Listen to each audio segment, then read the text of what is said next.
आपके सामने एक वीडियो प्रेजेंट किया जहां पर हमने बात की कि नेपाल ने जो 2 T20 आई के लिए अपनी जो स्क्वाड अनाउंस की है उसके बारे में, जो उन्होंने स्क्वाड रखी थी उसके बारे में कल हमने अपने वीडियो में आपके सामने बात की। अगर आपने वो वीडियो मिस किया तो एक बार रिक्वेस्ट है आप सबसे वो वीडियो जाकर एक बार जरूर सुनिए, क्योंकि अभी भी वक्त है। 20 तारीख को मैच होना है और आज 18 तारीख है, तो अभी भी वक्त है। उस वीडियो में आप सुन सकते हैं कि किस प्लेयर के बारे में क्या कुछ बात हमने की है और किस तरीके की स्क्वाड रखी है, क्या पर ओवरऑल है। उसके बाद अब बात करते हैं और उससे बहुत ज्यादा important cricket world cup league 2 के बारे में। यहाँ वो तो एक आप रैंडम बायोमेट्रिक सीरीज टाइप की हो गई, लेकिन उसके अलावा क्रिकेट वर्ल्ड कप लीग 2 को अगर आप देखेंगे तो वो बहुत ही इंपॉर्टेंट है और वो अब शुरू होने वाली है। दो back to back ODI tri series है नेपाल के लिए। अभी हम बात कर रहे हैं जो पहली ट्राई सीरीज है ओमान यूएई और नेपाल के बीच में 25 तारीख से शुरू होगा, 25 अप्रैल से घर में शुरू होगा नेपाल के। इसके लिए भी कल स्क्वाड अनाउंस हो गई थी और हमने कहा था कि कल जरूरी में कहा था कि आज इसके बारे में बात करेंगे, तो चलिए इसके बारे में अब जरा बात करते हैं। एंड सबसे पहले तो स्क्वाड के बारे में जान लेते हैं कि वो 15 नेम कौन कौन से पिक किए गए हैं इस क्रिकेट वर्ल्ड कप लीग 2 की ट्राई सीरीज की। बिल्कुल, अगर हम देखें शुरुआत करें तो रोहित पटेल यहाँ कप्तान बनाए गए हैं, रखे गए हैं वो ओडीआई में, और जितेंद्र सिंह एरी वाइस कप्तान की जिम्मेदारी निभाते हुए नजर आएंगे। उसके बाद देखें तो कुशल भुट्टेल, आसिफ शेख जैसे ओपनर जो हैं जो चलते आ रहे हैं उनको भी यहाँ टीम में शामिल रखा गया है। भीम शार्की, आरिफ शेख और बशीर अहमद ये भी यहाँ मौजूद नजर आ रहे हैं। और अगर हम देखें भीम शार्की जो कि batsman, Arif allrounder, Bashir allrounder हो जाते हैं। गुलशन झा और सोमपाल कामी यहाँ पे नजर आ रहे हैं। सोमपाल कामी और अपनी जो ओडीआई में जगह है वो बनाते हुए नजर। बिल्कुल, उसके बाद अगर आप आगे देखें तो स्पिन डिपार्टमेंट में संदीप रामीचाने बने हुए हैं, Lalit Rajbanshi left arm spinner बने हुए हैं। उसके बाद अगर आप देखें यहाँ पर विनोद भंडारी की यहाँ पर एंट्री हुई है और जाहिर सी बात है पीएम कप के दम पर वो इस यहाँ पर जगह बनाने में कामयाब हुए हैं। नंदन यादव यहाँ पर अगर आप देखें तो एज अ थर्ड पेसर कहीं ना कहीं उन्हें यहाँ पर इंक्लूड किया गया है। नंदन यादव अब यहाँ पर जुड़ चुके हैं। अर्जुन कुमार नो डाउट उनके जो परफॉर्मेंस रही है पीएम कप के टॉप स्कोरर रही है, तो उस दम पर वो यहाँ पर जगह बनाने में फाइनली कामयाब। 504 रन मेरे ख्याल से उन्होंने बनाए हैं और उसके दम पर ये इस ओडीआई ट्राई सीरीज के लिए उन्होंने सेलेक्ट किया गया स्क्वाड में। और लास्ट टाइम करण केसी यहाँ पर हो जाते हैं। तो अगर आप इस पूरे स्क्वाड में देखेंगे तो आपको ज्यादा कुछ चेंजेस नजर नहीं मिलते। लगभग वो 11-12 नाम में नेम है ही जो लगातार ओडीआई में खेलते हुए नजर आ रहे हैं। क्योंकि अगर आप ऊपर तौर पर देखेंगे कि अगर आप सोचेंगे किसको बाहर किया गया है तो ऐसे किसी प्राइम को बाहर नहीं किया गया है। आप बल्लेबाजी भी देखिए, ओडीआई में अभी कुछ वक्त से अगर आप लास्ट एक साल देख ले कौन से प्लेयर बल्लेबाजी कर रहे थे। ओपनिंग कुशल से, उसके बाद रोहित मान लिया, भीम मान लिया,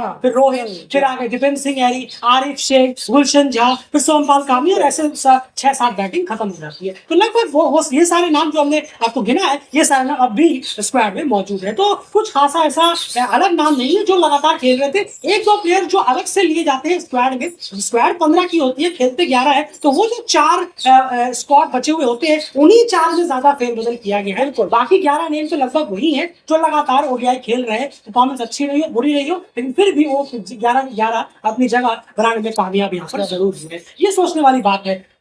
तो स्क्वाड होती है 15 की, जो 11 लगातार अमूमन खेल रही थी वो वैसे की वैसी है। जो 4 और एक्स्ट्रा बेंच में होते हैं उसमें ज्यादा फेरबदल किया गया है। इसे जरा पहले गौर करिएगा इन स्क्वाड को कंपेयर करने से पहले। तो है यहाँ पर बात कर लेते हैं अब जरा अर्जुन कुमल के बारे में। अर्जुन कुमल की परफॉर्मेंस के बारे में हमने एक वीडियो भी बनाया था कि अर्जुन कुमल को क्या जो उनकी परफॉर्मेंसेस रही है। पिछला पीएम कप भी उनका जो है वो काफी अच्छा गया था। उसके बाद अगर आप देखिए ये पीएम कप तो उन्होंने और एक स्टेप आगे वो लेकर गए, उसको परफॉर्मेंस अच्छी रही है। अंडर 19 में इनकी परफॉर्मेंसेस काफी अच्छी रही है टूर्नामेंट्स में। उस बेसिस पर कहीं ना कहीं उन्हें यहाँ पर ये कॉल अप मिला।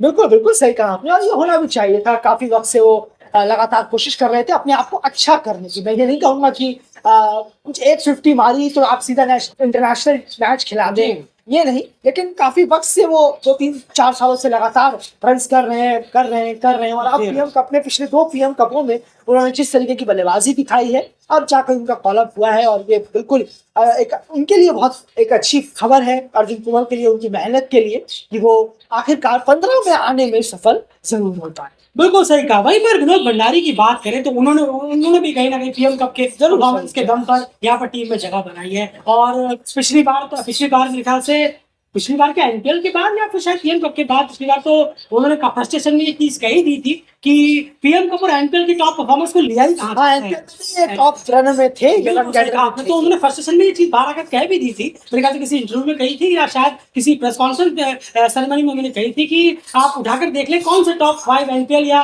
परफॉर्मर को टीम में लगातार जगह मिलती है। मिली नहीं, ऐसा उन्होंने कहा था, लेकिन इस बार उन्हें कहीं ना कहीं जगह दी गई और वो इस 15 की स्क्वाड में, अभी 15 की स्क्वाड में आए हैं। देखना पड़ेगा कि प्लेइंग 11 किस तरह की यहाँ नजर आती है। देखिए मैं सीधी सी बात यहाँ पर कहना चाहूंगा, अर्जुन कुमार की अगर मैं बात करूं तो अर्जुन कुमार आगमन जो है वो ओपनिंग करते हुए नजर आते हैं और ओपनर्स इस स्क्वाड में ऑलरेडी 2 हैं जो कि लगातार कर रहे हैं, कुशल गुप्ता और आसिफ शेख। यहाँ पर उसके बाद सीधा एक सवाल आपके साथ, आपके माइंड में एक सोल्यूशन यहाँ पर आता होगा कि सफल कर सकते हैं।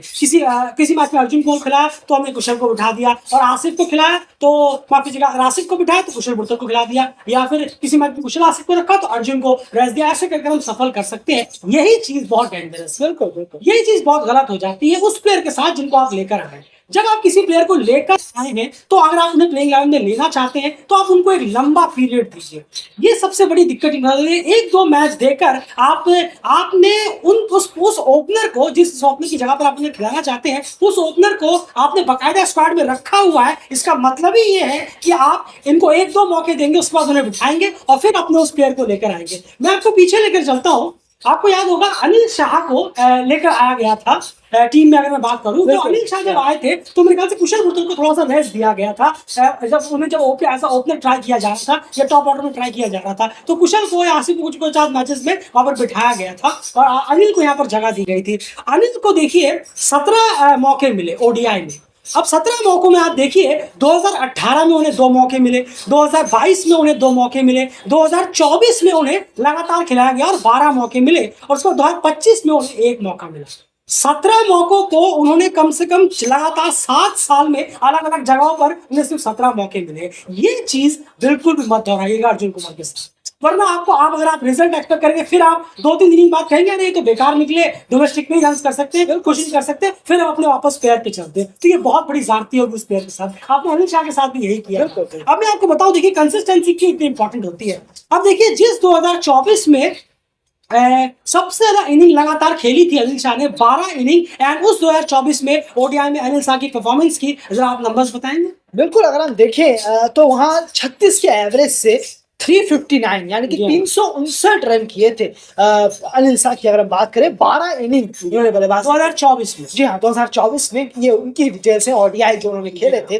359 रन, 36 का एवरेज, और जहां पर 450 थी और 1 शतक भी मौजूद। बिल्कुल, तो आप क्लियर देख पा रहे। ये देखिए 2024 वो इकलौता साल था जहां अनिल शाह को कंसिस्टेंसी से मौके मिले, 12 मौके मिले ओडीआई में और उन्होंने वहां पर रन कर दिए। आप देखेंगे 50, 112 नॉट आउट, 8, फिर 57, फिर 0, 7, 3, 1 के कुछ बहुत ही खराब स्कोर गए, फिर उसके बाद 56, 13 और 52 के साथ उन्होंने वापसी की। लेकिन उसके अलावा आप देखेंगे टुकड़ों में अगर आपने इनिंग्स उनकी देखेंगे तो बहुत ज्यादा खराब हो जाती है। तो कंसिस्टेंसी में देखिए 36 का एवरेज तो किसी ओडीआई के बल्लेबाज के, नेपाल के बल्लेबाजों का होता ही नहीं है। ओवरऑल भी अगर आप देख लेंगे, चाहे कुशल गुप्ता का हो, आसिफ का हो, कितने भी प्लेयर्स का हो, सबसे इंपॉर्टेंट बात है कंसिस्टेंसी। यही मैं यहाँ पर लगातार कहना चाह रहा हूँ कि अर्जुन कुमार को अगर आप टीम में ले रहे हैं और प्लेइंग 11 में खास करके आप ले रहे हैं, अगर आपकी मंशा है कि उन्हें प्लेइंग 11 में लिया जाए तो 1 मौका या 2 मौका देकर उन्हें बाहर मत बिठा दीजिएगा। उनको अगर आपको खिलाना है तो आप यहाँ से लगातार मौके दीजिए, उन्हें लगातार कंसिस्टेंसी मौके दीजिए।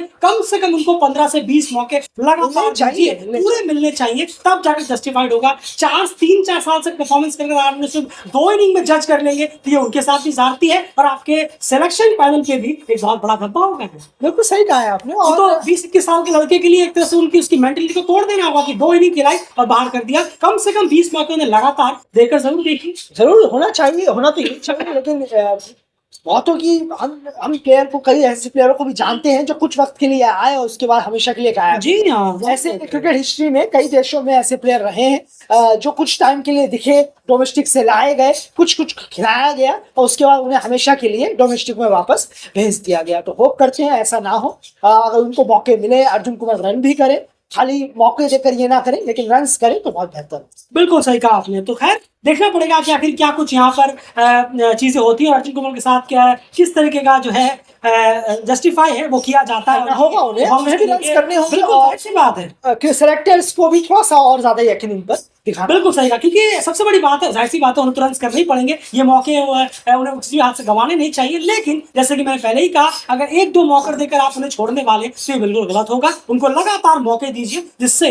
वो अपनी जो उन पे एक ट्रस्ट रहेगा कि हाँ मेरे ऊपर मेरे पास सिर्फ यही तो इनिंग है। अगर वो ये सोचकर खेलने वाले हैं तो फिर उनके लिए भी दिक्कत है, क्योंकि वो कोई 50 साल का एक्सपीरियंस लेकर टीम में नहीं खेल रहे। उनको नए यंग लड़के हैं, उनको कुछ मौके मिले तो बहुत ज्यादा बेहतर। जैसे मैंने आपको बताया कि अनिल शाह के साथ भी लगभग हमें वही देखने को मिला। अनिल शाह ने कुछ ऐसा खराब नहीं कर दिया था कि उन्हें बाहर कर दिया जाए, और ऐसा कुछ एक्स्ट्राऑर्डिनरी अच्छा भी नहीं किया था कि उन्हें लेकर आया जाए। लेकिन कभी भी किसी को कहीं से भी उठाकर लेकर आया जाता है और वो उतने ही एवरेज से रन करते हैं जितने एवरेज से बाकी प्लेयर टीम में कर रहे हैं, लेकिन वो प्लेयर बाहर हो जाते हैं। लेकिन बाकी जो सो कॉल्ड 5 साल से चल रहे हैं वो अपनी जगह बनाने में कामयाब हो जाते हैं। ये सिलेक्शन प्रोसेस बहुत ही अलग तरीके का यहाँ नजर आता है। तो खैर, तो ये मिसअंडरस्टैंडिंग मत रही है कि टीम बहुत चेंज हो गई है। टीम वही की वही है। मैं सबको पहले ही बताया, जो 11 लड़के खेल रहे हैं पिछले 1-1.5 सालों में ओडीआई, वो 11 लड़के वैसे के वैसे ही उस पूरी स्क्वाड में बने हुए हैं। चेंज वहां हुआ है जो 4 डगआउट में बैठे रहते हैं। अब उस डगआउट से उठकर कितनों को वहां मौका मिलता है, कितना लंबा मौका मिलता है, क्या यही सीरीज आखिरी होती है या स्कॉटलैंड और यूएसए वाली सीरीज में भी मौके मिलेंगे, ये सब चीजें अब आगे जाकर डिपेंड करेंगी किस तरह से कैप्टन, कोच, सेलेक्टर्स, ये सब चीजें अब यहाँ पर डिसाइड करते हैं। एंड बॉलिंग यूनिट के बारे में क्या ख्याल है, एक बार मैं आपसे जान लूंगा, उसके बाद वीडियो को कंक्लूड करते हैं। बॉलिंग डिपार्टमेंट के बारे में क्या ख्याल है?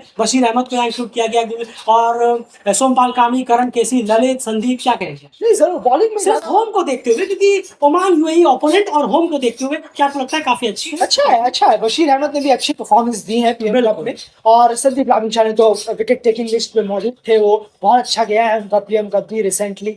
और अगर आप देखें, नंदन यादव को जोड़ा गया है यहाँ, उनकी पिछले परफॉर्मेंसेस कुछ बेहतर है।